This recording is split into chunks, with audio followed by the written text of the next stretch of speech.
Serbisyong QC palaging ready. Patuloy ang pag-alalay ng lokal na pamahalaan sa lahat ng apektado ng pagtaas ng presyo ng petrolyo. Nagkaroon ng libreng sakay sa bus, e-trikes at barangay vehicles sa araw ng transport strike. Libo-libong tricycle drivers naman ng QC ang nakatanggap ng cash assistance mula sa Department of Social Welfare and Development, katuwang ang QC government.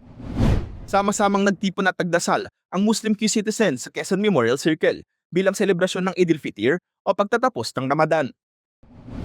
Formal na tinanggap ni Mayor Joe Belmonte ang mahigit 20 million pesos na donasyon mula sa Philippine Charity Sweepstakes Office. Malaking tulong ito sa mga programang pangkalusugan at social welfare ng lungsod.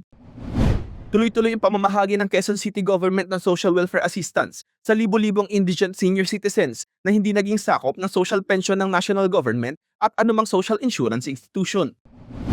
Namahagi ang mga eksperto ng kanilang kaalaman sa sunod-sunod na risk communication workshop ng DRMO at PAISD. Dumalo rito ang mga kawani ng lokal na pamahalaan, kabilang na ang mga taga-barangay at sangguniang kabataan. Edukasyon sa QC, lahat kasali. Pagbati sa 91 learners with disabilities na binigyang pugay sa Recognition Day na Alternative Learning System Special Needs Education. Mahigit 500 parents ng children with disabilities naman ang nakatanggap ng educational assistance bilang bahagi ng Persons with Disability Welfare Program ng lungsod. Nakiisa si Mayor Joe Belmonte sa The Intentional Parent Conference na pinangasiwaan ng Daraya School at ni Teacher Tina Zamora, kabilang sa tinalakay ang smart parenting at child development. Pinangunahan ng QC Government ang Balik QC Reintegration Fair. Layo nitong mabigyan ang job seekers ng reintegration services gaya ng job employment, skills development, investment opportunities, social welfare services, remigration support, at retirement planning. Lumuhok ang mahigit 180 breastfeeding moms sa mass milk letting activity sa pagtutulungan ng QC Government at SM Cares. Nagkaroon din ng lectures gaya ng tamang breastfeeding, nutrition, cooking demo at iba pa.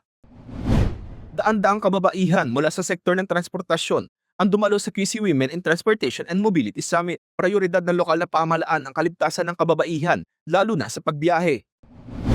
Nagtipon-tipon ng iba-ibang babaeng leader sa lungsod sa Power Her Leadership in Governance Program. Pinasalamatan ni Mayor Joy ang women leaders na naging susi sa pagiging progresibo ng Quezon City.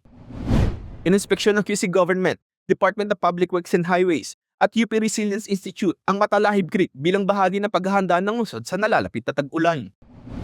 Nakiisa si Mayor Belmonte sa GovMedia Summit 2026 kung saan tinalakay ang digital transformation at mahalagang usapin sa makabagong pamamahala.